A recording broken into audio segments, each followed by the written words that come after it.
7:07, I call to order the City of Miami Gardens Special City Council meeting on this November 10th, 2021 at 7 o'clock. Mr. Clerk, please call the roll. Councilwoman, hold on 1 second, Mayor. I think we have a problem. All right. I just saw Miss Shara over there just checked all the mics over there. Huh?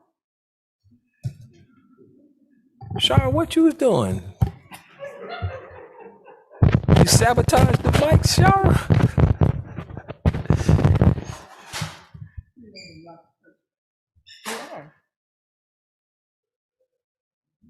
Do IT know the mic not working? I think Mario's mic not working. Everybody hear me well? You hear? You hear us? I think all of them are. Yeah, none of them working. None of them are. Testing. Testing. No.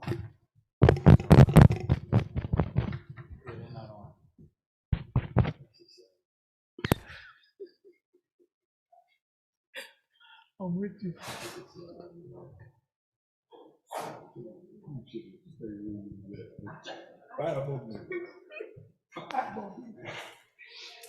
And we'd have been singing your praises.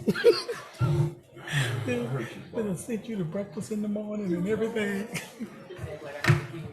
Just say, okay.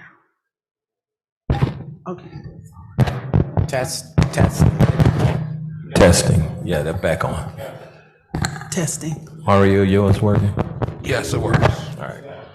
All right, Councilwoman Campbell, Councilwoman Godaro, Councilwoman Wilson. Here. Councilwoman Julian, Here. Councilman Stevens, Here. Vice Mayor Leon, Mayor Harris. I'm present. You have a quorum. All right. I need a motion to excuse the other 3 council members. Motion. Second. It's been moved and seconded. All in favor signify by saying aye. Aye. Aye. Aye. Any opposed? No oppositions? Show them excuse. We're on invocation and pledge of allegiance.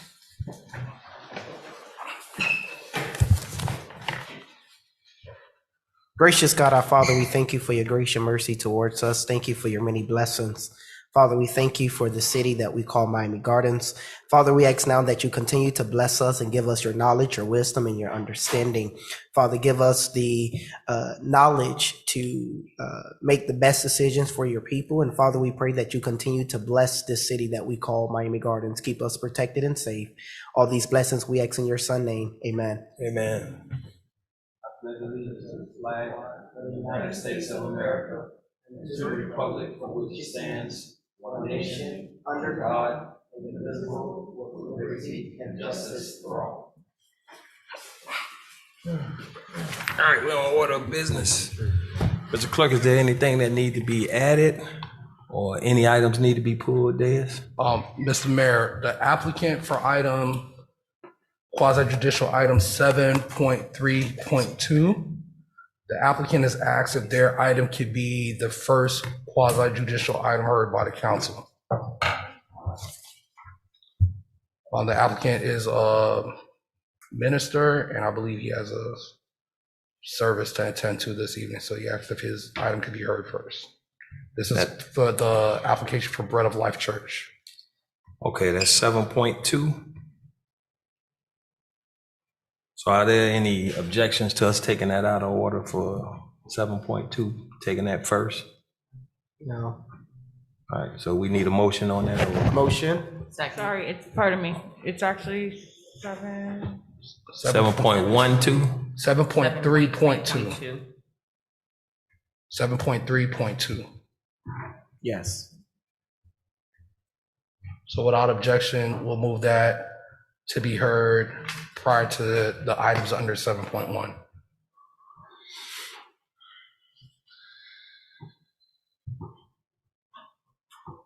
Okay, no objection to that, correct? No. Showing that there's none, show it move.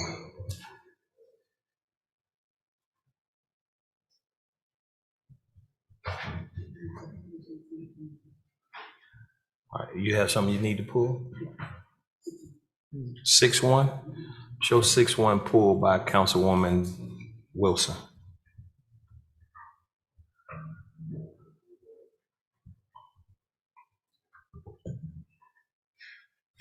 Anything else? Need a motion on the agenda? Need a second? I'll second. Been moved and seconded. All in favor signify by saying aye. Aye. Any opposition? Showing none, show the agenda, passed in order the way it is. All right, we're on public comments. Mr. Mayor, we do have some in-person public comments. I believe some speaker cards were forwarded to you. All right, I think so. I got a few cards here, but I think some of these people want to speak on certain items. So I'll hold their cards for those items. The other ones, we could call Mr. Theophilus Williams.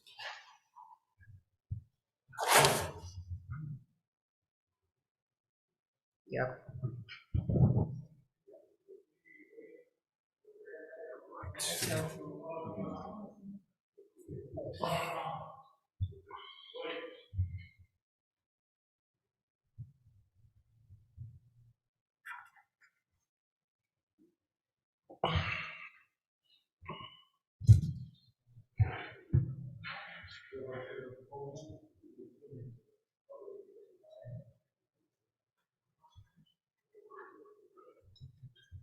Good evening, everyone. Good evening, Mr. Williams. My Please name state is your name and Theophilus address. Williams, 1391 Northwest 95th Street.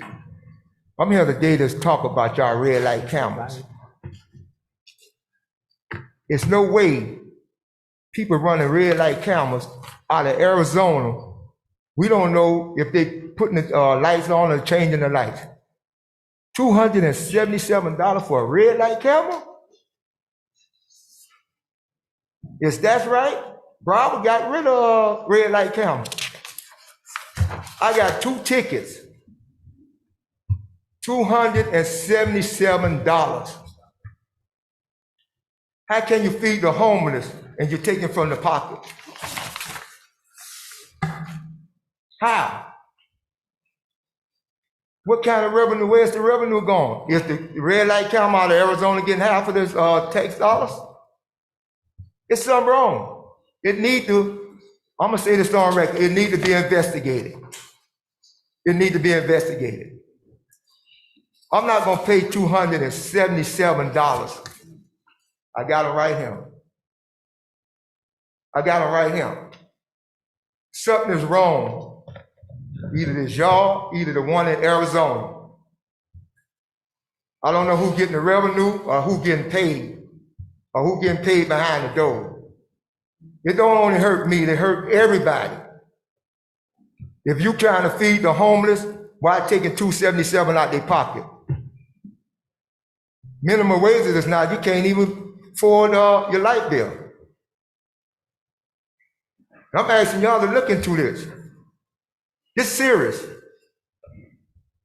If I have to take it to the media, something gonna be dead about this. This is not right. One time I came off of 836 coming east, and the sign said you could turn on red. They gave me a ticket for $158. I had to pay the clinic ticket because I didn't want to go through it. Now you get another one, $277, and this is incentive. I'm just saying, that's just it. I'm gonna just do what I have to do. I appreciate you.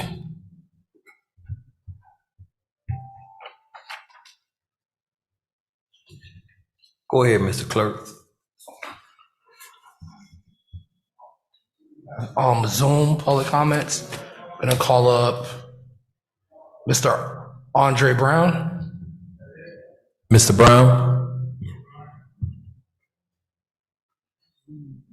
This is on Zoom.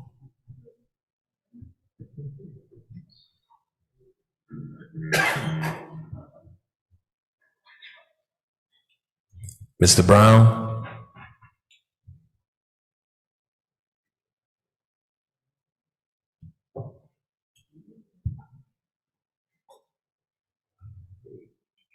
Is he still there? You hear me? Mr. Hello? Brown? Yes, I'm here. Hello. Go ahead. You can speak, Mr. Brown. Please state your Okay. name and address for the record. Mayor, Commissioner, and City Manager, I'm active as Andre Brown. You have some trouble that's at the city of Miami Gardens. I'm talking about Sir, excuse me, sir, could you state your address for the record, please? 3040 Northwest 213th Street. You have employees that want to fight superintendents. Also, employees also is afraid. No worker should work in hostile environment, no city worker. It must be a safe workplace. The name of the employees that's causing unsafe work environment is Derek Murdoch, John Martin, and Julio Torres.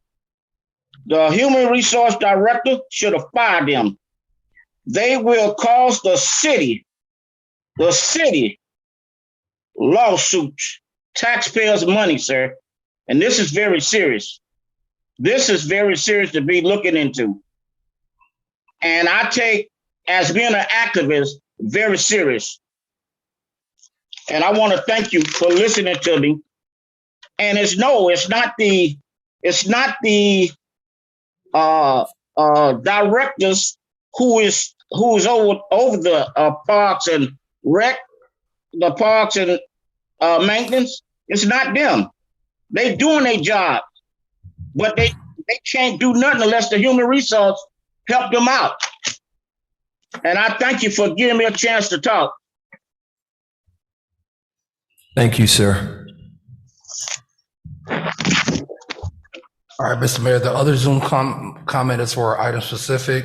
We have no more written communication or in-person or Zoom comments for general public comments.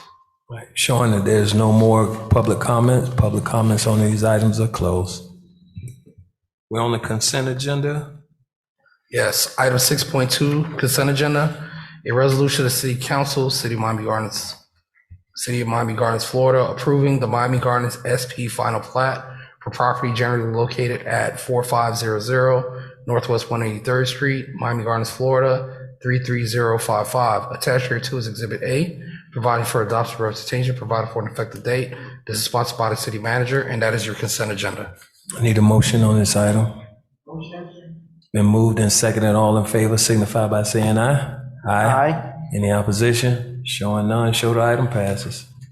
All right, item 6.1, pulled from the consent agenda. A resolution of the City Council, City of Miami Gardens, Florida, approving a waiver of plat for Luis Moreno and Rena Marbel Moreno for the property located at 15915 Northwest 40th Court, Miami Gardens, Florida, 33054. Attached here to as Exhibit A, providing for adoption representation, providing for an effective date, and this is sponsored by the city manager. This item was pulled by Councilwoman Wilson. Councilwoman? Are you guys the one for this item? Yeah. Okay, I have a couple of questions for you, okay? So. I'm sorry, Councilwoman. What item is that? What number? This is 6.1. Thank you. And this may be something you can answer, and maybe for staff. You plan to do what? Build a second home on this property? Build a home on that side of the lot. Okay, and is this a taxable valued home with additional, since the land is already one piece of land, right? It gets divided in half. And so now will these be cited as two separate pieces of property with taxes associated with each one? I believe that's correct. Yes, Mr. Mayor, that is a question for us. Yes, it would be, Councilwoman. It would be two new lots, two lots. So there'll be, the existing house is going to remain intact. There will be no additional construction to it. Correct. And we will have new construction on the house that is subdivided, on the new land. Yes. Right, okay. And that will be sold to a private person, or is that a part of how you guys are gonna do that? The lot is my parents'. I'm just building a house next to their house. Okay. That's my question. No more questions from the dais?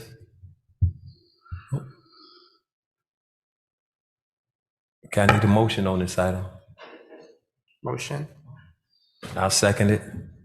Been moved and seconded. All in favor signify by saying aye. Aye. Any opposition? Showing no opposition, show the item passes. All right, we're now to quasi judicial zoning hearings / Jenny disclosures. We're going to go straight to item, well, Can you go ahead and read out Jennings disclosure? So, we need to open the quasi. okay.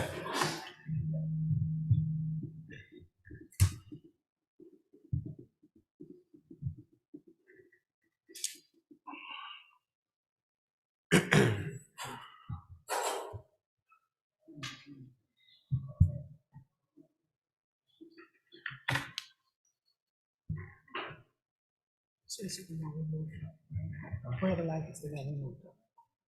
Yeah. Okay. Mr. Clerk, we doing 7.2 first, right? We're doing 7.3.2. 3.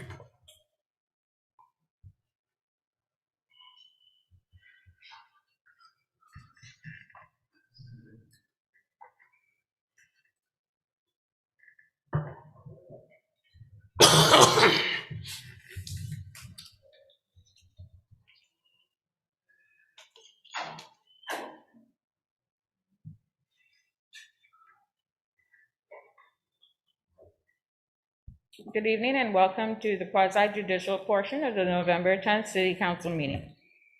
For those persons that will or may be speaking on an item on the agenda or commenting on any item, please stand up and be sworn in by the city clerk. For the applicant, your item will be called to order by agenda number and by the title of your request. When your item is called, please approach the microphone, and when addressed, please speak directly and clearly, stating your name and address for the record, and explain the reason for your request. Note that all exhibits presented to the mayor and the council will become part of the public record. All right, raise your right hand. Do you swear and affirm that the testimony you provide this evening is true and correct to the best of your knowledge? I do. All right, you may be seated. All right, we're now on to item 7.3.2, a resolution of the City Council of the City of Miami Gardens, Florida, approving the variance application submitted by Keith Moore on behalf of Bread of Life Church, located at 16305 Northwest 48th Avenue, Miami Gardens, Florida 33014, more particularly described on Exhibit A, attached here to waiving the minimum floor area requirement set forth in a code for places of assembly from 15,000 square feet to 10,170 square feet, providing for adoption or representation, providing for an effective date, and is sponsored by the city manager. Mayor, Mr. Manager? Yes, may I go ahead and poll the council for Jennings disclosure? please do. Councilman Stevens, have you had any ex parte communication on this item? No. And will your decision tonight be solely based on the evidence presented before you? Okay. Councilwoman Julian, have you had any ex parte communications on this item? Councilwoman Wilson, have you had any ex parte communications on this item? No. Mayor Harris, have you had any ex parte communication on this item? No, I haven't. All right, floor is yours, man. Mr. Manager? Or Mayor, I'm having Nikisha Smith, Planning and Zoning Director, give a brief overview of the item. Ms. Smith? This item, it is a non-use variance for the Bread of Life Church. The church is located in an industrial area at 16305 Northwest 48th Avenue. Assembly uses currently require a minimum of 15,000 square feet. The church is requesting a variance for 10,170 square feet. Because this is beyond the threshold of what staff can approve, it must come before the city council. Note that staff approval is at 25% and the applicant is slightly above that at about 30%. The recommendation of staff for this application is for approval. The property, as you can see here, is located on a large lot. Staff has reviewed the location and there is sufficient parking to support the church use. Here you see a few images of the church, the front entrance. This is the interior of the facility, along with a floor plan. It is basically subdivided with a sanctuary, and then there are some offices and spaces.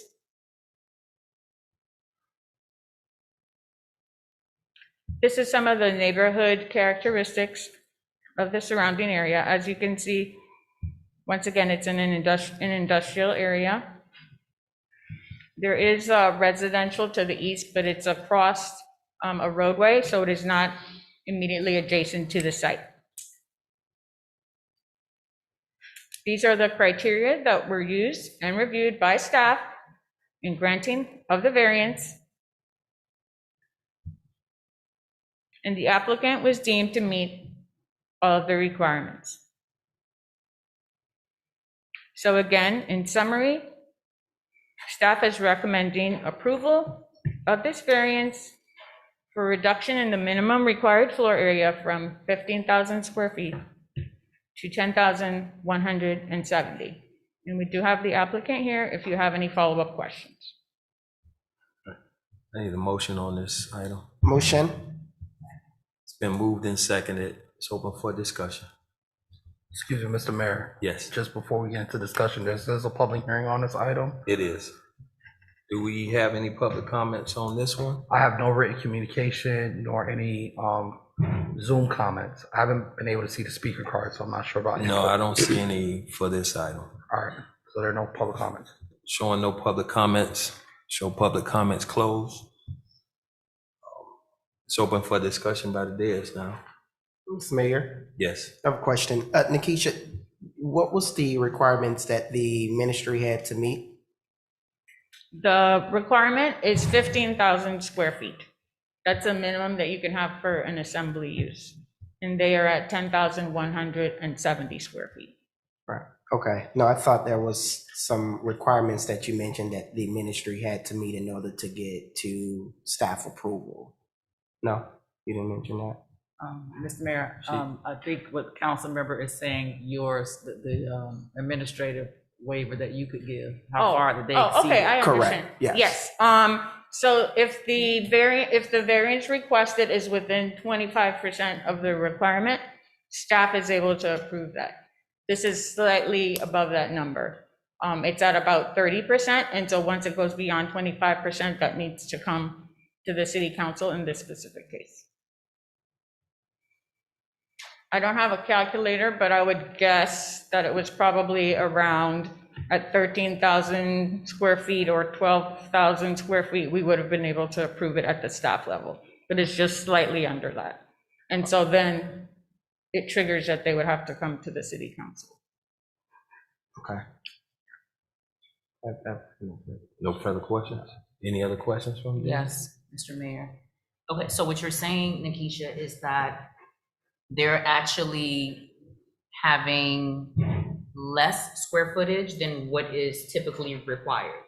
That is correct. And how does that affect us, the city, or how does that affect the applicant? Again, it's not a large difference from what staff would have been able to approve. So staff is comfortable with the variance.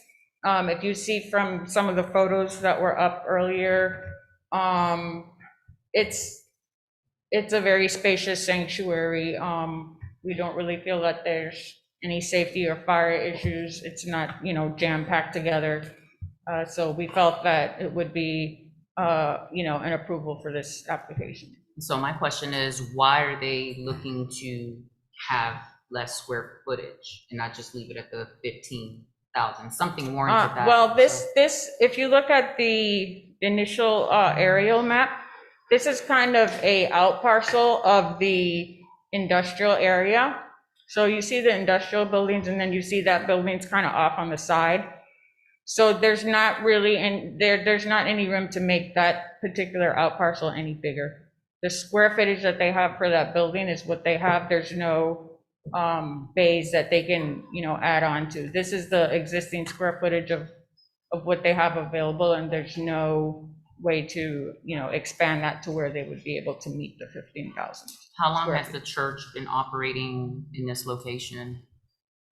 Pastor, can you confirm? 4 years.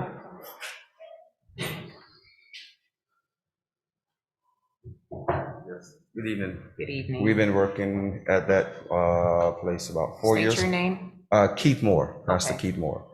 We've been there for 4 years, going on 5. Do you own the church, Mr. Moore? No, I don't own the church. Okay, who owns the church, or who, are you the senior pastor or the head Yes. pastor of the church? Yes, I'm the Okay, senior pastor. are you Uh-huh. guys renting out the Yes, facility? we are leasing. Mhm. You're leasing out the facility, and you've been operating for 4 years? Yes, and I've been in church prior, way before that. Mhm. Okay, To be Logos. okay. So Nikisha, what I was trying to understand is what warranted this to come before us? Like, why not leave it at 15,000? What changed is what I'm trying to gather. Can you repeat the question? So the LDR requires that they have 15,000, Yes, right? yes. You're asking for 10, which means Yes. that we're going back We're going 5,000. below, yes. Why? Well, they have the opportunity again to ask for the variance. You don't have to approve it, but the code does allow that if you do not meet that requirement, then you do have the opportunity to come in and request a variance from the council. I'm just trying to understand what, like, does that lower their rent? Does it create an extra parking space? Like, what is the purpose? I'm trying to understand. They were already pre-existing at the location, so again, there's no way for them to make it any bigger. I'm assuming, as Pastor said, there was a church there before, so they moved into that building. Yes. But there's no way to really expand what the existing footprint of the building is. But wasn't there something that had to do with an ordinance change? Like, in other words, it was always a church, Yes, and I think we changed our ordinance. yes, And so that's what affected it. It wasn't anything that there was any reduction per se, but it was, we changed our ordinance for a larger amount, and they fell in under that. yeah, and And you have to so- come into compliance with the Right, current right, code. right. Perfect. Yeah. Thank you so much, Councilwoman. That's what I was asking. Okay. Okay. Thank you. I don't have any further questions. No other questions you had? No, it was just a follow-up question to Councilwoman Julian's point, a point of clarity rather to Councilwoman Julian about the land change. Because before Bread of Life, there had been a number of other worship assemblies inside of that location, some that I'm very familiar with. So that's why I was going to speak on about it being a place of worship before. Right. It's a beautiful edifice, by the way. Right. So showing that there's no more questions from the dais, Mr. Clerk, please call the roll. Councilwoman Wilson, Yes. Councilwoman Julian, Yes. Councilman Stevens, I vote yes. Mayor Harris. I vote yes. Motion passes 4-0. All right, as they bring other applicants in, we're going to item 7.1, ordinances on for first reading and public hearing.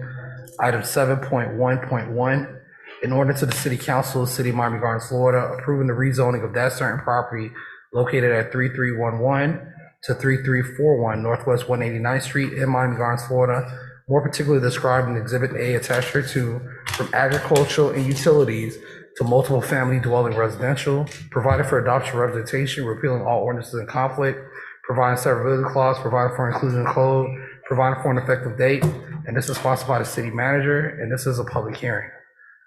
Mr. Mayor, Yes, Mr. Mayor. can I go ahead and poll the council for agenda disclosure? Yes. Councilman Stevens, have you had any ex parte communication on this item? No. Councilwoman Julian, have you had any ex parte communication on this item? No. Councilwoman Wilson, have you had any ex parte communication on this item? No. Mayor Harris, have you had any ex parte No. communication? All right, this public comments on this item, Yes, we do have some public comments. I do have written communication, and I have 3 here. but I do think the planning and zoning director has an announcement to make on behalf of the applicant. Okay. Good evening, council members. The applicant is at this time requesting that the item be deferred to a date and time certain. The date and time certain would be when, January, right? It would be it would be up to the pleasure of the council. If January is the date, Mayor, the next meeting in January will be January 12th, 2022 Yeah. at 7 p.m. Need a motion to defer this item? Motion. We're deferring it to January? January 12th. Second. It's been moved and seconded. All in favor signify by saying aye. Aye. Aye. Any opposition? Showing no opposition, show the item deferred to January 12th. Thank you. Mayor, you may want to announce to the public that had comments on the item that they'll be able to have comments at that time. Okay. And Mr. Clerk, you only have written communication, correct? Yeah, I have 2 written communication. I'll be sure to email those individuals and also the person on Zoom that the item 7.1 that they wish to speak on has been deferred. So I'll make sure I contact those individuals. Eugene, could you let these people know out front that the item is deferred to January 12th? Yes. Thank you. And they can come back and speak on it at that time.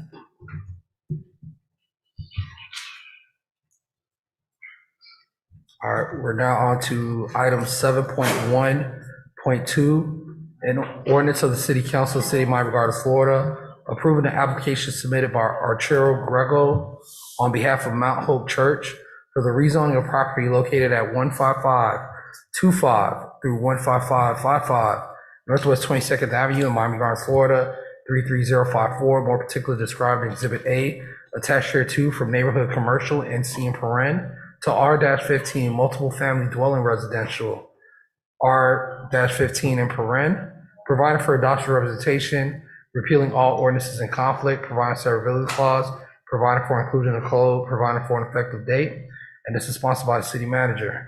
You guys could come in and have a seat, please. Mr. Mayor, Mr. Manager. I go ahead and poll the council. Yes.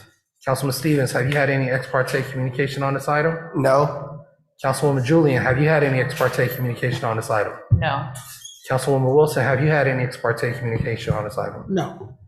Mayor Harris, have you had any ex parte communication? Mr. Mayor, may I go ahead and give the oath of truthfulness to the applicants who have entered the room? You can. Can we get the public that's standing out there? Everybody has a business. Oh, everybody? So the public need to come in as Yeah, 'cause well, they right? have a right So to give a I got 2 presentation. people, Brenda Providence and Cheryl Brown.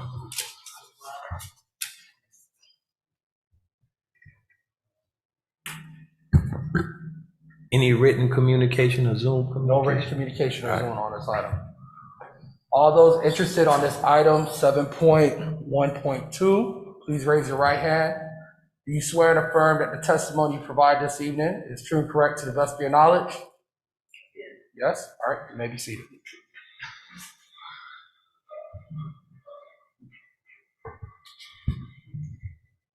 This item is I'm sorry, Mara, did you read the? Yes, I read the item to the record.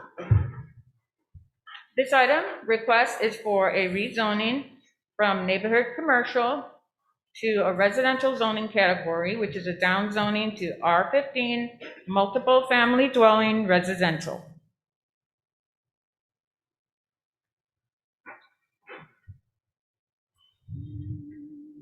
The property is located at 15525 to 15555 Northwest 22nd Avenue. Staff is recommending approval of the item.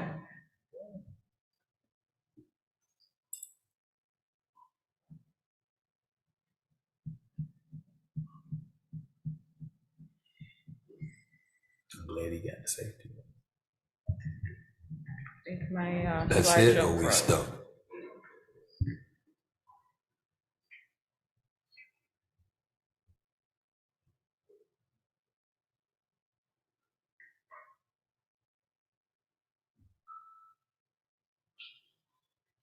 I'll go on to the neighborhood characteristics. I apologize, I'm having some difficulty with the PowerPoint.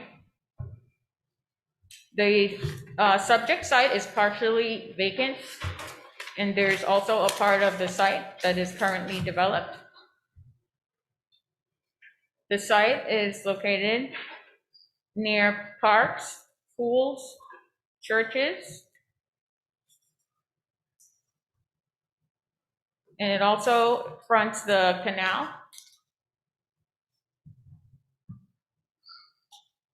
There were 5 criteria that were reviewed in the granting of the rezoning for consideration, and it was determined that the applicant met those criteria.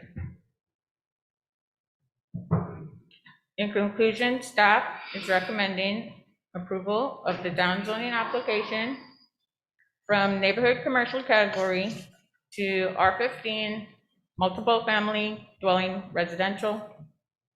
And we have the applicant here if you have any follow-up questions. Need a motion on this item? Motion. Second. It's been moved and seconded. It's open for discussion. Are we gonna hear from the You want to hear public from the, you want to hear from the, Public no, I'm comment. asking you, Stevens. You Oh. wanted to hear from the applicant, right? Sure. Yeah. Yeah. Yeah. Yeah. Yeah, that's the way it goes. We're in zoning, so the applicant has the right to testify or to present their application. Yes, I would like to, Mr. Mayor, I'd like to hear from the applicant to see exactly what's the plans are for that property.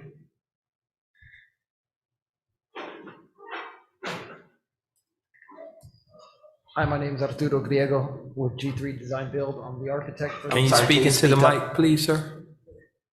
Sure. My name is Arturo Griego. I'm the architect for the project. And my office is 975 Arthur Godfrey Road, Miami Beach, Florida, 33140.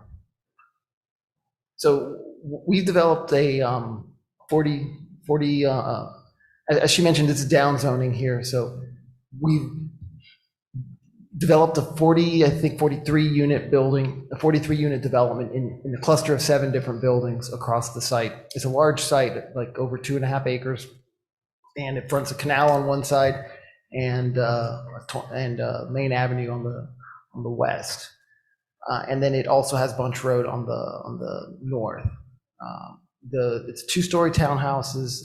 This is the second development the developer has done in the city, and it's aimed at the local market and workforce type housing. And in terms of the architecture of the building, we're trying to do something very contemporary. As I mentioned, a 2-story, modern, contemporary look with a mix of few materials. Final design would be done naturally during the design phase with the building department. We have kind of a unique lot in that there's a lot of density there in terms of the landscaping. And we've taken some great effort to kind of keep some of the larger trees and some of that to kind of create shade and shadow and have a sort of a lived-in feel from the time that we get built, rather than try to demolish these bigger trees, these bigger specimen trees.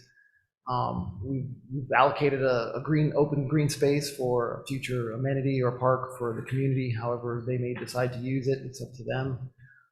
And then internally, it's all linked with pedestrian passages and ample parking for the residents. It's all on-grade parking. And it is a cost-effective project, but I think as they proved in their last development, I think they try to do something that aspires to be something greater than what it really is. With that, if you have any questions. Yes, I have a few follow-up questions, actually.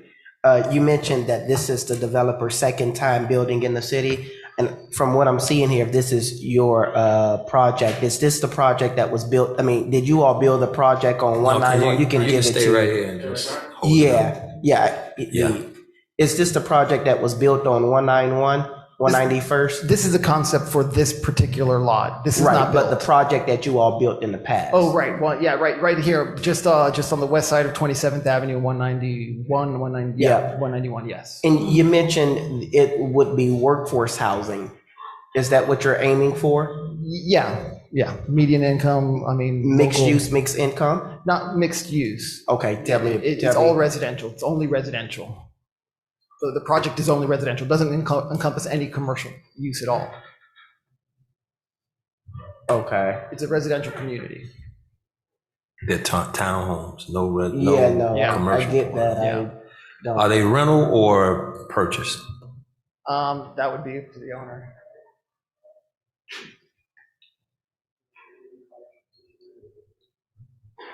I'm Tomas Sinister with the entity that is purchasing this tract of land. And my address is 250 Northeast 25th Street, Suite 203, Miami 33137. This is a rental project, rental community, just like the other one we completed on 191st Street last year. And it was very successful. And we just wanted now to build on that experience and improve some elements of the design. And this new project has more generous green spaces than the other one, just because of the configuration of the land. And but that's what we're planning to do there. I'm not finished, I'm sorry. Go ahead. So you all, I'm going back to my first question with mixed income. Yes. Sorry, I thought you said mixed. I did, I said use. mixed use and mixed income. Okay. You said no to mixed use, but I want to know now about mixed income. Because what mixed you mean by income, mixed so, income? right, so if you're building at market rate, is it only market rate? No workforce housing, no subsidized housing, so there's no mixed income is what I'm. That is correct. This is not a subsidized project. Correct.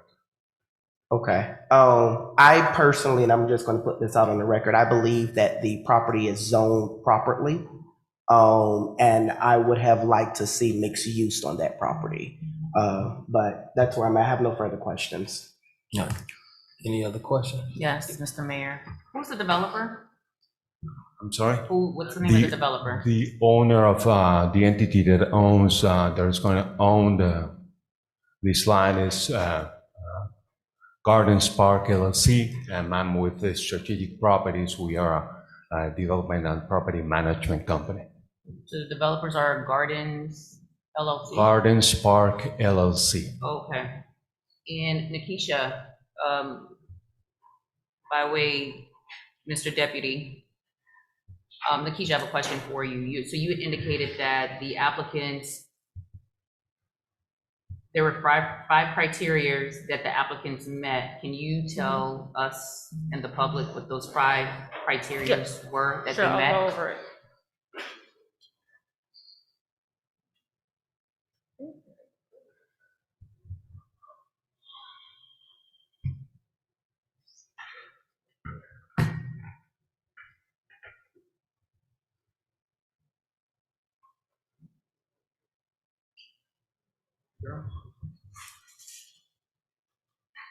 So these are the five criteria that are used for rezoning applications. The first one is that it complies with our comprehensive development master plan. In terms of, it's basically in terms of the land use. So we have two land use categories, both neighborhood and commercial. And it does comply with the neighborhood land use. The second criteria is that the development would have a favorable impact on environmental and natural resources. It would have a what? A favorable impact on the environmental and natural resources of the city. Favorable or unfavorable impact on the environmental and natural resources of the city. Consideration of the means and estimated costs necessary to minimize adverse impacts, the extent to which alternatives to alleviate adverse impacts may have a substantial impact on the natural and human environment, and whether any irreversible or irretrievable commitment of natural resources would occur. And the third one is the development permitted by the application, if granted, will have a favorable or unfavorable impact on the city's economy. What does that mean? In terms of tax base, job creation, construction What's jobs. the unfavorable part of it? Unfavorable impact on the economy of the city. I couldn't find any for this particular project because it's mostly a vacant lot right now.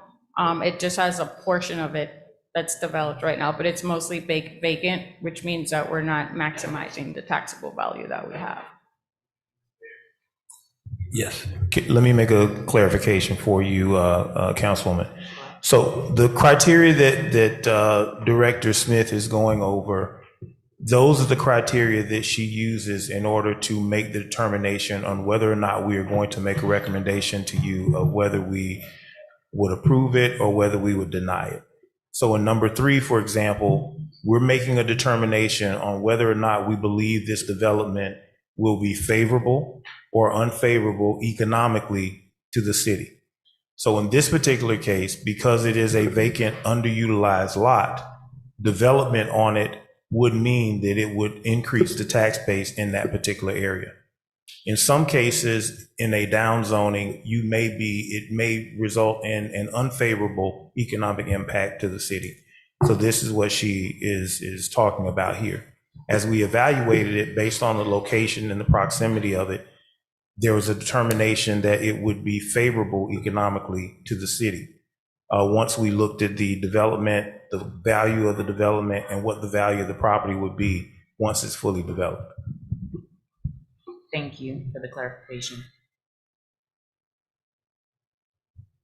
And then the last 2 criteria is number 4 is that the development permitted by the application, if granted, will efficiently use or unduly burden water, sewer, solid waste disposal, recreation, education, or other necessary public facilities which have been constructed or planned and budgeted for construction. So that one's more focused on your utilities to support and the infrastructure to support projects.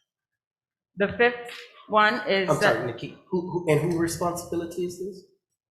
That's what I use when I'm assessing an application. We look and see if the impacts are favorable or unfavorable, depending on each of these 5 criteria. Thank you. Item number 5 is that the development permitted by the application, if granted, will efficiently use or not unduly burden or negatively affect public transportation facilities, including mass transit, roads, streets, and highways, which have been constructed or planned and budgeted for construction, and if the development is or will be accessible by public or private roads, streets, or highways. So in other words, if you have to build new roads, or if it's outside of the urban services boundary, then that's something that you might consider whether you want to approve it or not. In this case, they have accessible roads to the project, so you wouldn't have to construct any new public roads.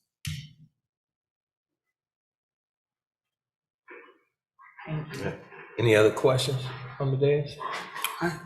You have a question? Yes. Go ahead. What's going to be the average cost of these homes, these townhomes? They're not for sale, right? They are rental? Is that what I heard? I'll defer to the applicant. Okay. I'm sorry. The townhomes, are they for sale or are they rental townhomes? No, those are for rent. For rent? Yes, What's the average cost? What's the average rent? Rent? Mm-hmm. We estimate that it's gonna be between 2,000 and 2,300. 2020 or 20, Between 2,000? 2,000 and 2,300. Uh-huh. Correct. Okay, and what's the average size of those townhomes? All of our the townhomes are 3 bedrooms, 2.5 bathrooms. The square footage is 1,350. 1,300, 1,350. Yes, correct. Okay, and those townhomes, I couldn't tell based on what I was looking here. Is this gated?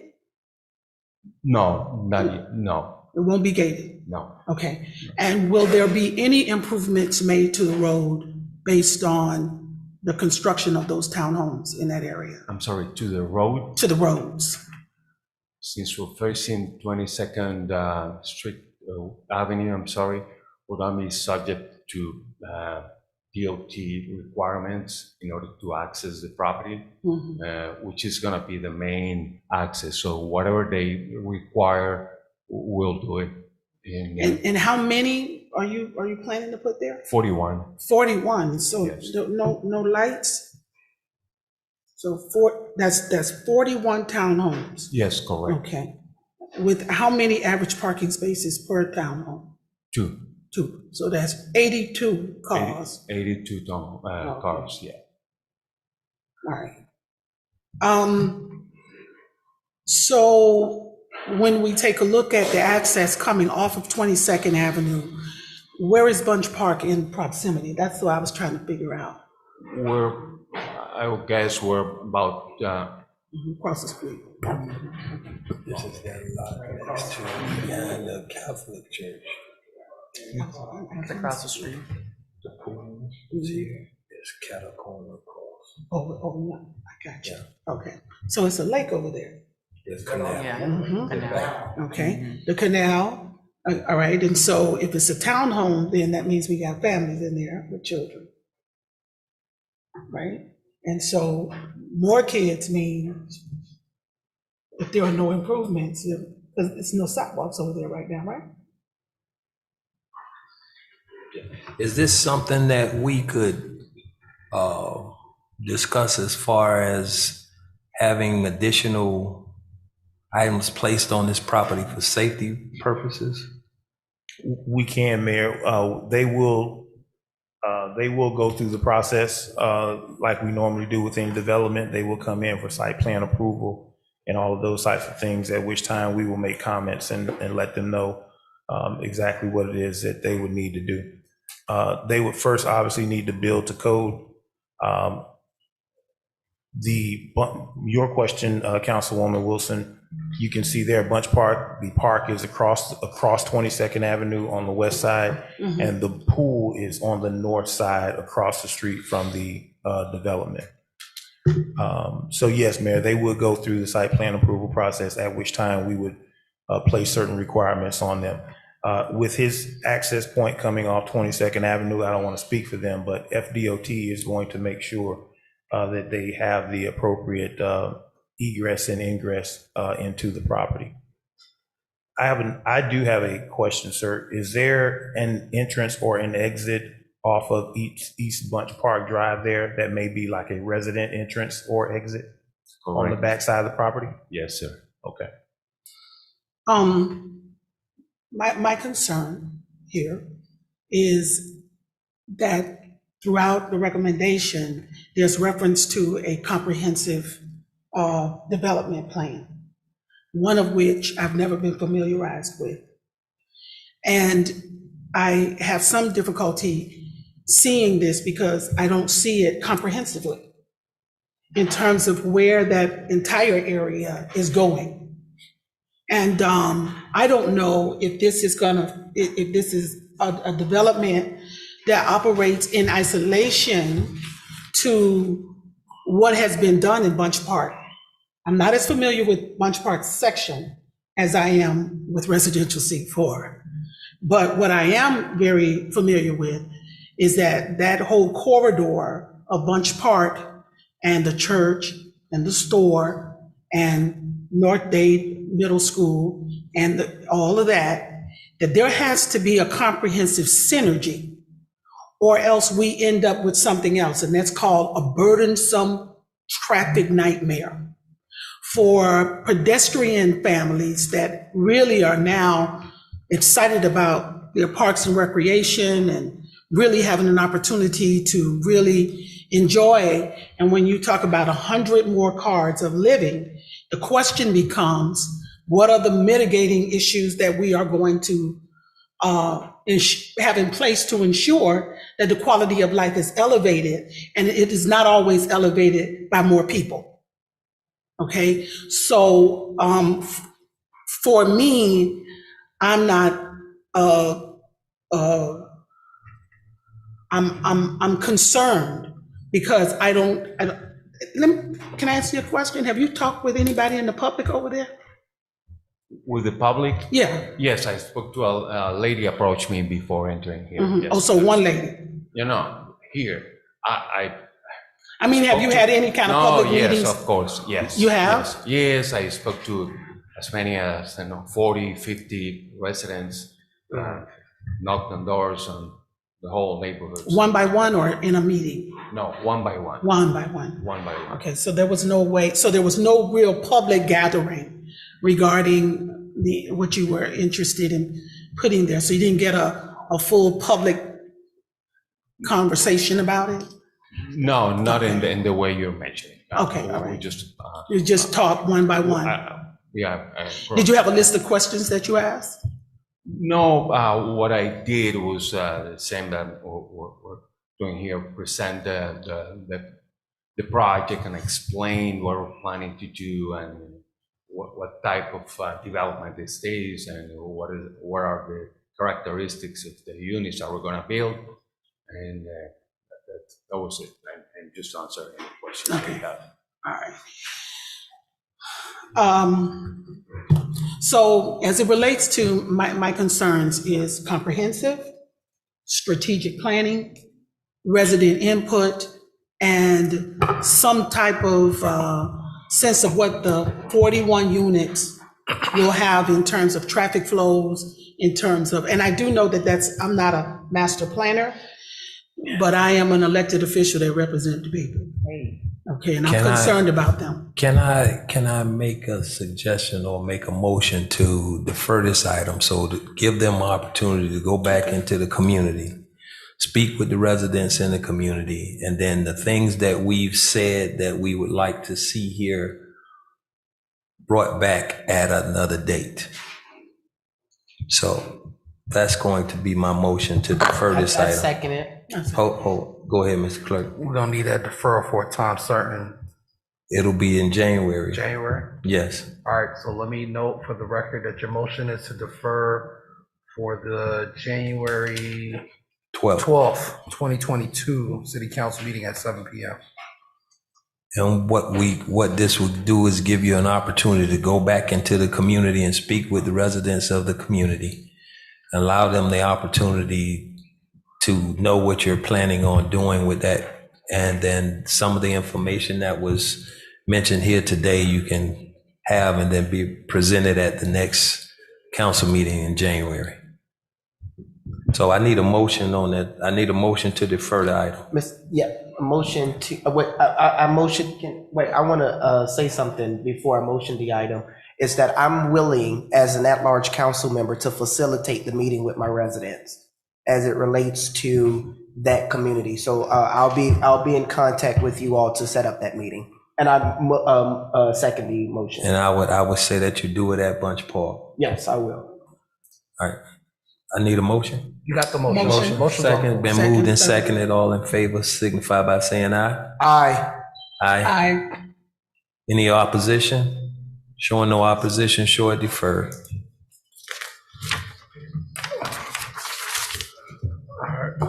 We're now on to ordinances for second reading and public hearing. Item 7.2.1, ordinance of the City Council. Ms. Clerk, I'm sorry. Ms. Providence and Ms. Brown, you guys understand what just took place? All right, so you'll be able to be heard on January 12th about this, but you'll be able to come to those meetings that they're planning on having to discuss it with the community, okay? Yes. All right, thank you. Go ahead, Mr. Clerk. All right. 7.2, ordinances on for second reading of public hearing. Item 7.2.1, an ordinance of the City Council, City of Miami Gardens, Florida, approving the rezoning of that certain property located at 2155 Northwest 155th Street in Miami Gardens, Florida, more particularly described in Exhibit A, attached here to from neighborhood commercial to single-family dwelling residential, repealing all ordinances in conflict, providing a severability clause, providing for inclusion in the code, providing effective date. Oh, excuse me, Mr. Mayor, we're gonna have to pause this meeting. We lost our quorum. We did, didn't we? Where did he go? No. Hold on one second. What are we doing? We have to go get our form back. Oh, yeah. Where did he go? You know, we have to get our form.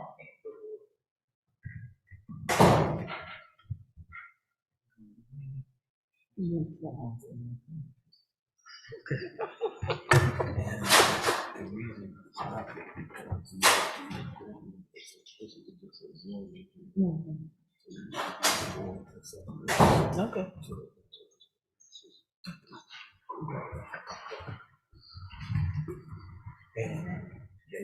Oh, okay. I'm gonna read the item again. All right, Mr. Mayor, we got our quorum Stay right back. here. Stay here. Item 7.2.1, an ordinance of the City Council of the City of Miami Gardens, Florida, approving the rezoning of that certain property located at 2155 Northwest 155th Street in Miami Gardens, Florida, more particularly described in Exhibit A, attached here to from neighborhood commercial to single-family dwelling residential, repealing all ordinances in conflict, providing severability clause, providing for included in the code, providing effective date, and this is sponsored by the city manager. Mr. Mayor, Yes. can I go ahead? Yes. Councilman Stevens, have you had any ex parte communication on this item? No. Councilwoman Julian, have you had any ex parte communication on this item? No. Councilwoman Wilson, have you had any ex parte communication on this item? No. Mayor Harris, have you had any ex parte communication No. on this item? Anyone who plans to speak on this item, please stand and raise your right hand so you can be sworn in. Do you swear and affirm that the testimony you provide this evening is true and correct to the best of your knowledge? All right. Mr. Mayor, the floor is yours, and this is a public hearing. Are there public comments on this item? I have no written communication. I believe there's no in-person public comments, nor do we have anybody on Zoom. Showing that there's none, show the public comment is closed. Mr. Mayor, this is the second reading of an item that you heard at the October 28th, at the previous council meeting. There are no changes to the item. We are, again, recommending approval of the item, and we ask that we move it forward. I need a motion on this item from the dais. Motion. It's been moved and seconded. It's open for discussion. Any discussion? I look forward, Mr. Mayor, to this project illuminating the community. That's it? I have no further questions. All right, good. Would the applicant like to speak or not? No. I don't think so. All right, call the roll. Councilman Stevens? Yes. Councilwoman Wilson? No. Councilwoman Julian? I vote yes. Mayor Harris? I vote yes. Motion passes 3-1. All right, now we're on to resolutions and public hearing. Item 7.3.1, a resolution of the City Council of the City of Miami Gardens, Florida, approving a waiver of minimum requirements for recreational play areas from 42,000 square feet to 1,634 square feet for that certain property located at 18441 Northwest 2nd Avenue, Miami Gardens, Florida, more particularly described in Exhibit A attachment to a set forth in Section 34-288 of the City of Miami Gardens Code of Ordinances, providing for adoption of representation, repealing, providing for an effective date, and this is sponsored by the city manager. Mr. Mayor. Go ahead, Mr. Clerk. Councilman Stevens, have you had any ex parte communication on this item? No. Councilwoman Julian, have you had any ex parte communication on this item? No. Councilwoman Wilson, have you had any ex parte communication on this item? No. Mayor Harris, have you had any ex parte communication on this item? No. To all the applicants and those interested on this item, please stand and raise your right hand so that you can be sworn in. Do you swear and affirm that the testimony you provide this evening is true and correct to the best of your knowledge? All right, you may be seated. Mr. Mayor, this is a public hearing on this item. I have no written communication or any Zoom public comments. I'm not certain if you have any. And there are no public speaker cards here either, so showing that there's no public comments on this item, public comments is closed. Need a motion on this item? Motion. I'll second. It's been moved and seconded. It's open for discussion or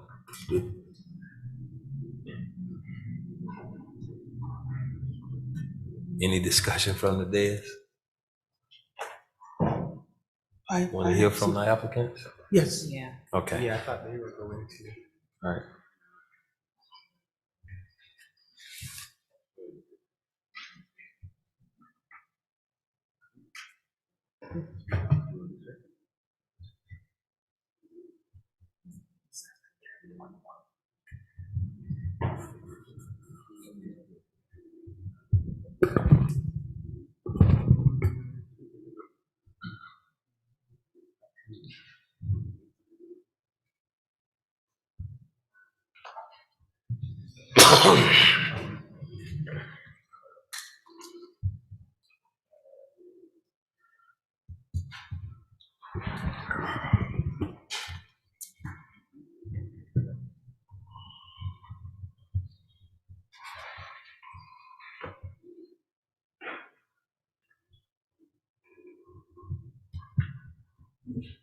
Hey, Keisha, you're gonna have to tell Craig to get you some updated toys to play with.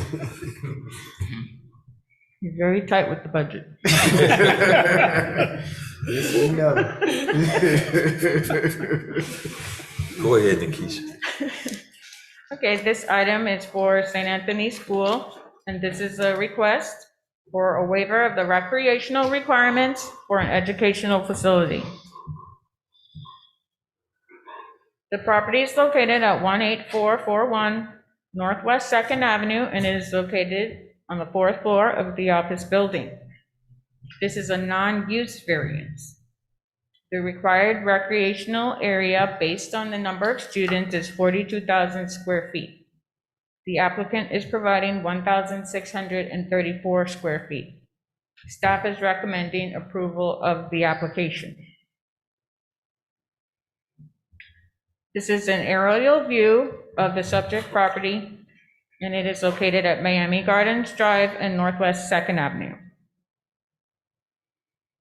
Some of the neighborhood characteristics. Here we have an image of the subject site and the surrounding area to the north and the south. And here we have some images to the east and to the west of the site. Here you see the table of the minimum standards for the recreation and playground and play areas. As you can see, the standards are based on the number of children, and also it depends upon the grade in which the children are attending.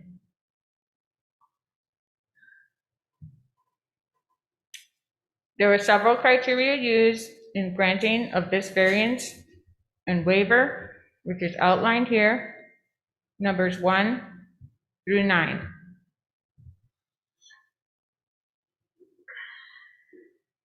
In conclusion, staff is recommending approval of this non-use variance to allow a waiver of the recreation and play area from 42,000 square feet to 1,634 square feet.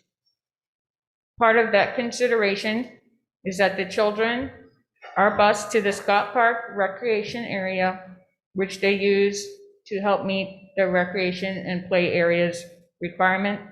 And there's a few images on the slideshow. We have the applicant here if you have any follow-up questions. Yeah, we have some questions for you. Good evening, Mr. Mayor, members of the council, Mark Grafton, attorney representing the applicant today. Mark Grafton on behalf of the applicant, and we are joined today by Mr. Johnny Gaspard, who is the owner of St. Anthony's School. If you have any particular questions. Yeah, are you guys building a playground, or is that a playground that's going to be built on that? So the school is already in operation, Right. and it has been since 2017. There is a part of the existing footprint that is a recreational area already set up.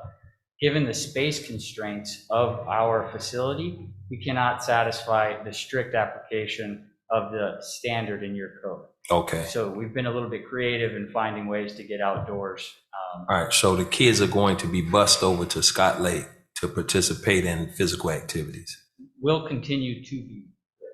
Yes, the kids have been going to Scott Lake for both PE. We have them going by grade level and age group on various days, so we're able to do so on a regular basis, and that's how we continue to keep that in place. Okay. It's the only question I had. You guys have Yes, any I have other a questions? question. Go ahead. Yeah, I have some. How often is this, the youth are bused over to Scott Lake?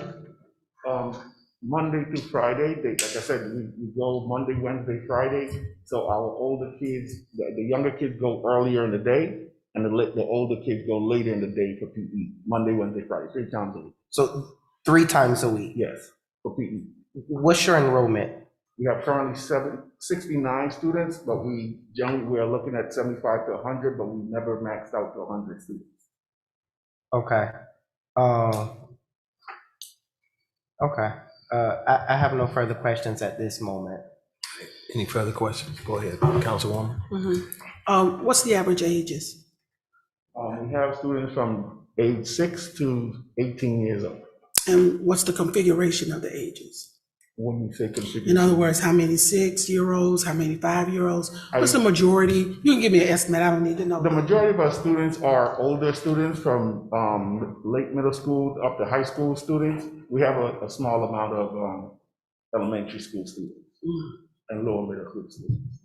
And so there are days when the kids are inside all day. The only day that they're in all day is Tuesdays and Thursdays, but Monday, Wednesday, Friday, they are out.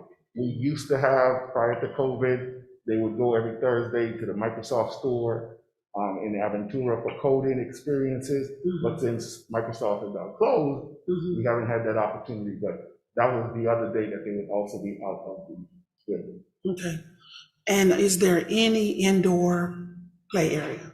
We do have a small indoor play area for the students. Oftentimes they use that area for games, for whatever indoor games we are able to play in that area. We do have some level of calisthenics or PE that we may have if we're in there on that particular day, especially with those smaller kids, in the event that it's raining Monday, Wednesday, or Friday. And what's the average size of that area? I think we have 17. Yeah, it's approximately 1,600 square feet. That's the indoor. Correct. The indoor is 1,600 square feet. For the recreational part. For the recreational part. And we would have, our requirement was 40,000 square foot for play area, and we're down to 1,600.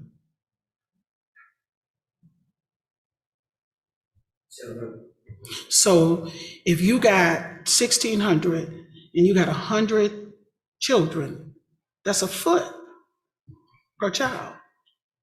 Less than, right? Less than a foot of indoor recreation, correct? I mean, I don't know what my math is, because that could. May address that. Even if, from the perspective of the students of recreational one that you're referring to, every day of the week, the children rotate from a time perspective when some students are in class and some students are able to use the recreational area. So it's never a situation where you have 75 to 100 students all in recreational at the same time. If we do, such as on a field day situation, we would take them to the park. As the case with PE, as I said, we have the little kids that go in the early part of the day and the older kids go in the afternoon. So again, there's never an entire time where the kids are having recreational time at the same time. So from that perspective, although the space is minimal, it works for the student group and how we've been able to manage the process the entire time, with the park being essential to all the students being able to enjoy the area Miami Gardens as well.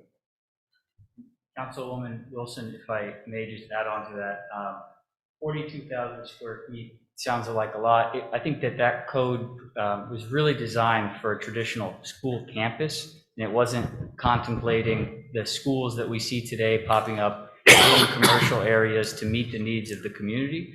So when you apply that strictly to our facility, it really doesn't make sense. So I just wanted to point that out. Yeah, I've been part of schools development in non-traditional areas, business communities. One of the things that I know is just how creative they can be in terms of, the outdoor space. And one of them is that, educators recognize that children have to have time out to stretch, to run, to breathe fresh air, and not to be closeted in.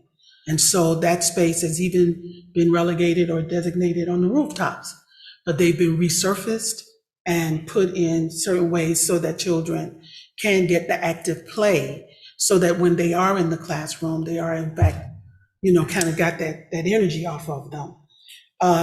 But even if you were to take 20 children and put them into 1,600 square feet, that still is a significant number, a less amount of space than what they would recommend per child to have in a play area. So I think that to have kids in a building all day long at times, especially when our weather is as sporadic as it is, it could be days that they don't go outside.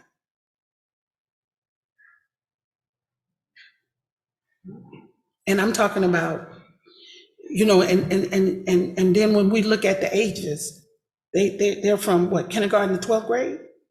Yeah, like I said, the majority of the students are older students anyway, from upper middle school to high school. Okay, and so when you're commingling those ages,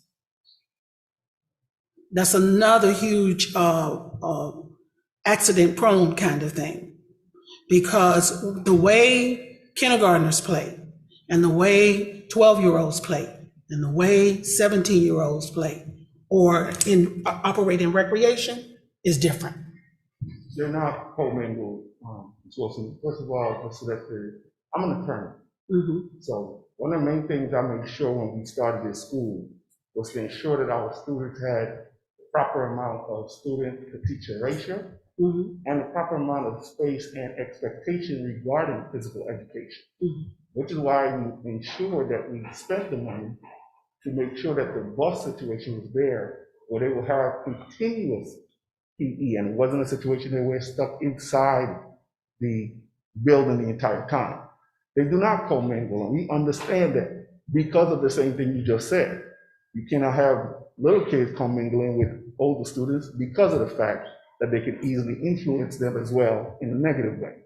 So because we have a small group of students and the amount of staff that we have allotted to those students, we are able to ensure that that doesn't occur. However, your concerns may be regarding the physical education part. I can assure you my concern has been 100 times greater than that, since I am the one that may be liable if anything does happen in that building. But we have done everything beyond and more to ensure that the physical education aspect of those students are met, that their opportunity to take a fresh breath and stretch their limbs is met. Sometimes we, like I said, with all that we've done from the pandemic, during the pandemic time to now, we've learned how to make that work. What's the capacity of the number of students you can have? The maximum is 100 students. I'm sorry? 100 students is the maximum we can That's have. the maximum Yes, under your ma'am. certificate of occupancy that you can have there? Yes, ma'am. Okay.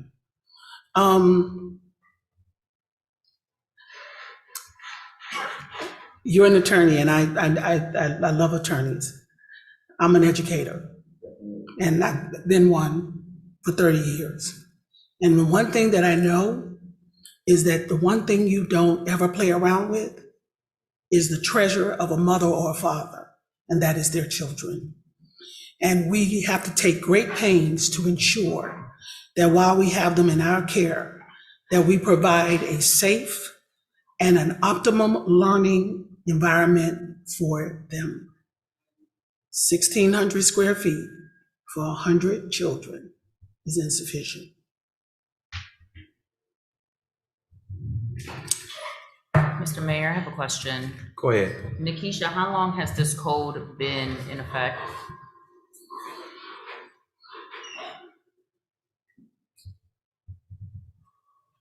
I don't know the exact date, but this is one of the sections that we have not changed, and I've been here 6 years. Okay, so let me rephrase the question. Was this code in effect prior to them starting their place of business in 2017, or did you Yes. change the code after that? No, this section has not been changed. Okay. Ms. Mayor, Yes. point of clarity, Nikisha? So this wasn't changed prior No. to the business starting? No. So they're operating, This, I believe, was adopted straight from the county. That's not a section. and when was the business, what was the date that the business, the institution opened up? He said And that 2017. location? 2017. Okay, so you all been operating in that location since 2017? And just to provide a little bit more context on the process, there was a building permit application that was submitted back in 2017. It showed a school going into this site. Those plans were reviewed, approved by the city. The build out was completed, and the school has been in operation since that time. And they have been operating with the space constraints that they have and finding creative ways to get the recreational area to have their students playing outside. So that's just a little bit of the history to explain kind of how this happened. Right, but hold on, wait. But do you all have a certificate of usage? Hello? Do you all have a certificate of usage? Yes. And I'm gonna say, yes, we do. I think we don't. We don't have the business of it. Yeah, Councilman, if I may, David Coviello with Schutz and Bowen representing the applicant. That's how this whole situation arose. My client went in for a building permit for a school, obtained that building permit, has now been operating for many years, didn't realize the requirement until they were cited by the city for not having a certificate of use. And so now we're in a situation where a school's been successfully operating and we have to get a certificate of use. And the only way to get a certificate of use is to obtain this variance. And if we do not obtain this variance, then the school is effectively shut down for a school that's been permitted by the city in terms of a building permit. So that's the situation that we're in, unfortunately. We can come back and have parents and students that attend the school come back and speak to you and tell you what a great school it is, if that's helpful. Yeah, thank you for that. I need to hear from Nikisha. Can you explain to me, because I'm a bit confused as the levels, what's happening? Yeah, this is a after the fact request. So as they referenced, they were cited because they got their building permit, but that doesn't authorize you to operate a business within the city. Do we as a staff articulate to the individual that when they get their building permit? Not necessarily, because the building permit process is separate than the certificate of use process.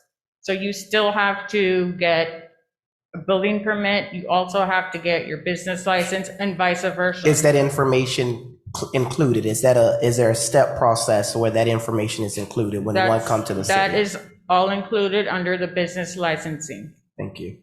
I have a question. Go ahead, Deputy City Clay.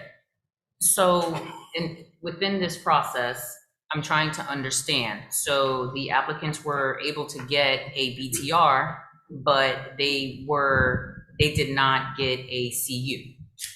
No, they have never had a business tax receipt. This is what they are coming here today for. Oh, wait a minute. In the staff summary, Councilwoman, they have not had a zoning certificate of use, which is required before they can get the business tax receipt. So as Director Smith mentioned, that the permitting process is a little separate and apart from that. They could come in and get a building permit to do whatever kind of renovations it was that they were going to do. That has nothing to do with them obtaining the appropriate certificate of use and the appropriate business tax receipt. So what all do they have? Like, what do they have that allowed them to operate? I'm trying to understand how we got here. So I'm trying to understand the history. We obtained a building permit from the city of Miami Gardens for an educational facility with a floor plan showing the recreational area, showing the occupancy. That's been approved, and we occupied the building and commenced the school. What we don't have, as the city manager pointed out, is a BTR and a certificate of use, which is why we're here before you tonight. Again, I have to reiterate that if this variance is not approved, effectively you're shutting down a school that's been in operation with many families and many children that depend upon it, that's been successfully operating, again, for many years. This is a private school, right? Private. And so are you accredited? You are probably this is the reason why, well, we do work with another school that helps us in getting accreditation for all our students. So the accreditation requires that you have what kind of footage for play/recreation? It doesn't have any requirement for the play/area.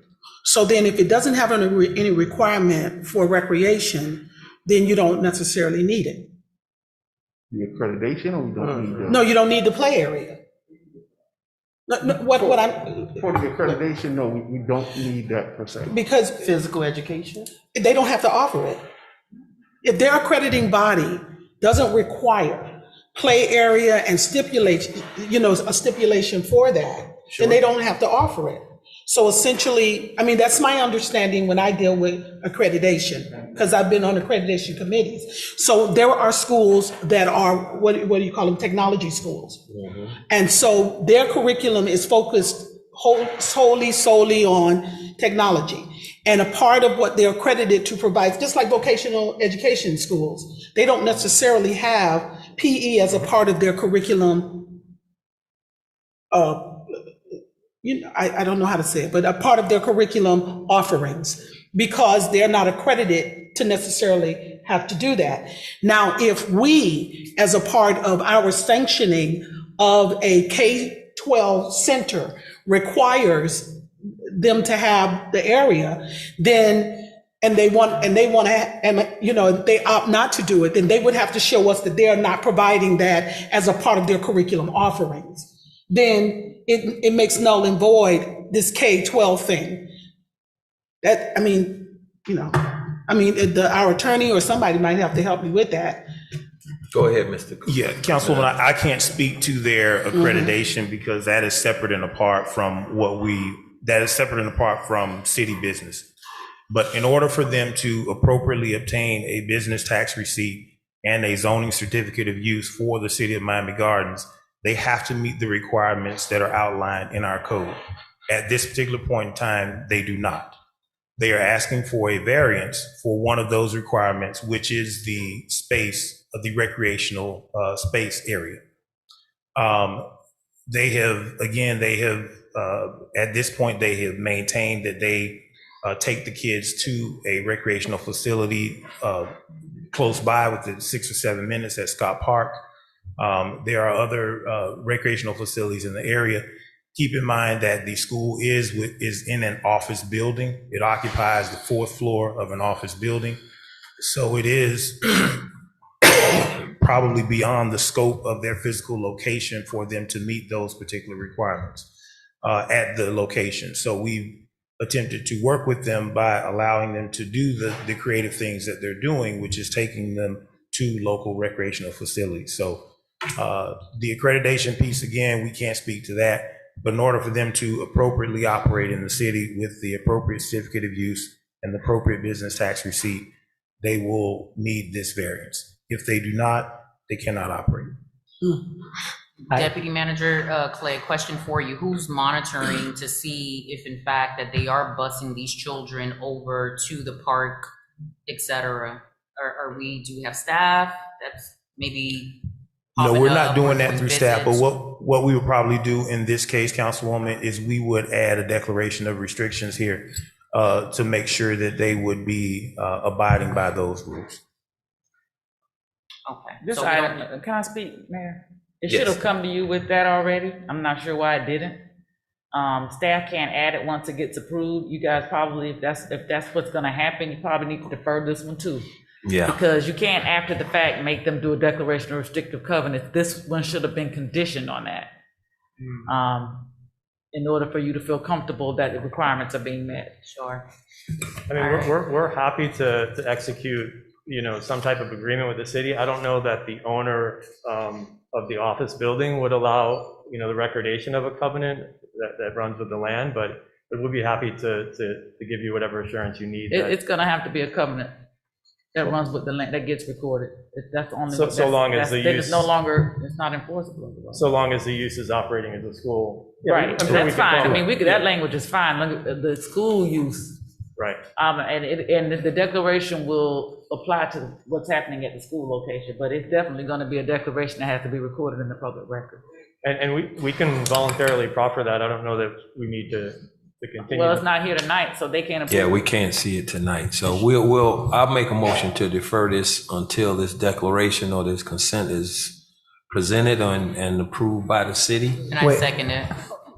Well, I want to say something. Would the declaration, would staff for it to cross our desk to come back? It will be on the agenda with it would be as like the rest of them, come in the packet as a condition of approval. Okay. But to the mayor, to the deputy city manager, I'd like, once that is prepared, to get it as soon as possible, to have ample enough time to review it.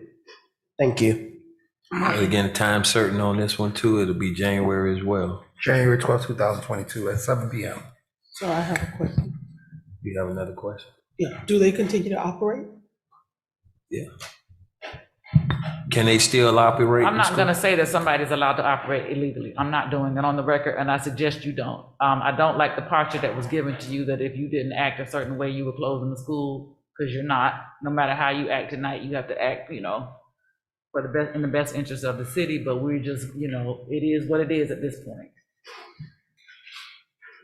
So again, I make the motion that this case be deferred until we come up with a covenant to present to the city. Let's second it. It's been moved and seconded. All in favor signify by saying aye. Aye. Any opposition? Showing no opposition. Show that it's deferred until January 12th. Okay, thank you. Thank you. That's all the items for this evening. All right, we're now to item 8, report to the city manager, city attorney, and city clerk. Mr. Manager?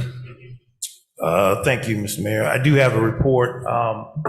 Last week, I had the opportunity to attend the American Public Works Association conference with Director Ruiz. At that conference, we were awarded the Project of the Year award for transportation projects between $5 million and $25 million for the Hard Rock Pedestrian Bridges and Tunnels project.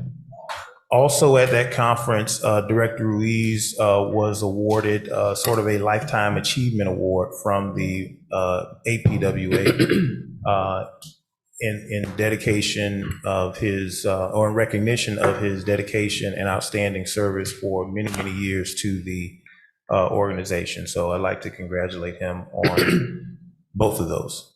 Congratulations, Tom. Madam Attorney? Caught you. Sorry, no report. Can you talk about what happened this afternoon? Or we were leaving that for you, man. No, I'll let you guys. All right, I'll talk about it then. Mr. Clerk? No report. Yes, I do have a report. I know you Mr. do. Mayor. You always do. Go ahead. First and foremost, we work. On November 1, my office was hosted a National Authors Day reading and book fair, and I'm proud to announce that it was a huge success. Our residents came out. We were able to showcase a lot of the local writers and authors and just people who want to write a book. I came out of there feeling motivated to start writing one myself. And a huge thank you to all of our panelists and NBC 6 News anchor, Ms. Constance Jones, for facilitating the conversation. And thank you, Councilwoman Wilson, for your support on last week, Monday. I greatly appreciate that. Stay tuned for more information as it relates to the Thanksgiving turkey giveaway that's hosted by my office in partnership with the Progressive Firefighters Association Charities. This turkey drive will take place at Betty T. Ferguson Recreational Complex, and it is scheduled for November 22nd. With that being said, I want to wish everyone a happy Thanksgiving. Use this time to love on your family and just be thankful for life. As we look at everything that's happening around in our country today, we have a lot to be grateful for here in the beautiful city of Miami Gardens. With that being said, that ends my report, Mr. Mayor. All right, Mr. Manager. Mr. Mayor, I apologize. There was one other one that I did forget to mention. The Association of Building Contractors also provides an award for excellence in construction. This award was given to government municipality buildings in the price range of $10 to $15 million. The Senior Family Center won a first place Eagle Award for excellence in construction from the Association of Building Contractors also. Good job. Mr. Manager, looks like we have tons of money. We need to get Nikisha some new toys after all. Say it loud, Councilwoman, so we can hear you. Say it loud. We didn't win any money with any of these awards. We just got recognition? We spent. Oh, we spent oh, money. You know what? A lot of it, too. I take that back. I don't have a report. You shocked? I'm shocked. Councilwoman Wilson. Yeah, Trina got a report. Trina got a report. No, I just wanted to say that we had a robust Meet Me Monday meeting. It was the first time that we've had a chance to meet again in person as well as virtually, and we had a great time.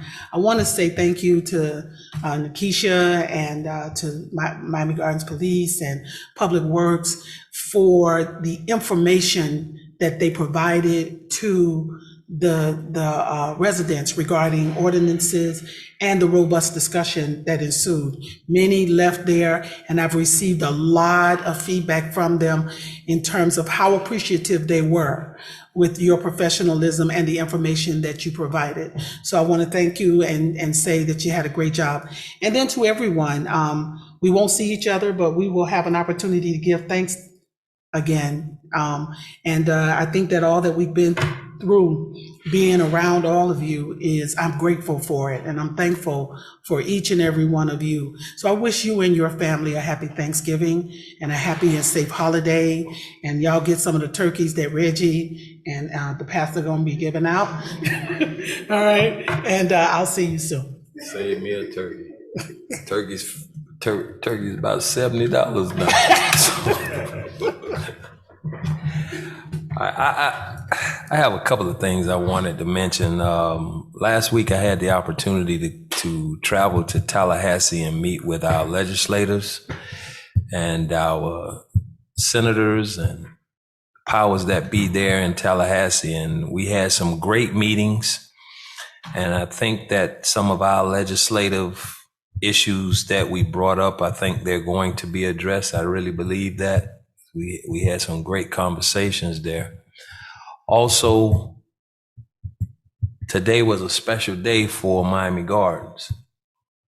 We had the opportunity to be at a committee meeting with Miami-Dade County in reference to our annexation of the eastern part of Miami Gardens. And overwhelmingly, it was voted on and it was approved. So we're on the cusp of being able to annex that eastern side up to the turnpike, or that's 95, up to 95, and that will generate a lot of wealth for this community. So we are grateful for that, and we look forward to it finally being completed. It's been something that we've been working on for a long time. Also, I wanted to take this opportunity. Tomorrow is Veterans Day. And I wanted to take this opportunity. We're having a Veterans Day ceremony at the Senior Center tomorrow morning at 11, 10, 10 a.m. tomorrow morning. If you know of any veterans, please tell them thank you for their service. Thank you for their commitment to protecting our freedoms. And that being the case, Thanksgiving is around the corner. And as Councilwoman Wilson stated, we're going to go to the pastor and get some turkeys. And we wish everyone a happy, joyful Thanksgiving and a Merry, Merry Christmas. And make sure you do spend that time with your families and people that you care about and love. That being said, I need a motion to adjourn this meeting. Mr. Mayor, I apologize. I do have one thing that escaped me. The 10th annual science fair is taking place on December 6th and December 7th, and it is open to all of the elementary schools in Miami Gardens. And I am happy to power the science fair, taking it over from my predecessor, Councilman David Williams. And so parents, I encourage you to have your students participate. If you would like to get more information, please look out on our social media, or please feel free to contact my office, send me an email, and we'll make sure that we get you prepared and get you connected so that your kids can participate and win monetary prizes. So this goes out to the parents and all the school teachers and principals of all the 23 elementary schools in Miami Gardens. All right, that concludes my report. Thank you. Need a motion to adjourn this meeting. It's been moved and seconded. Meeting adjourned.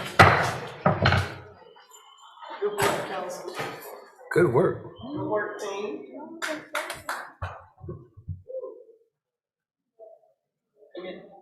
Councilman, can I see Jamal for a second? No. I told him. I need it for a second. I need it. Go see Cam.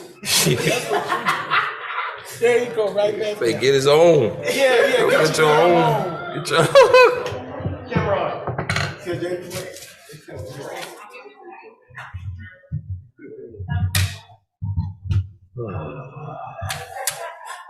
Thanks, Jamal. Hey, put that with that. Oh, you ain't want to let me out. I'm trying to get out of here. The old from the side is coming in here with that bullshit.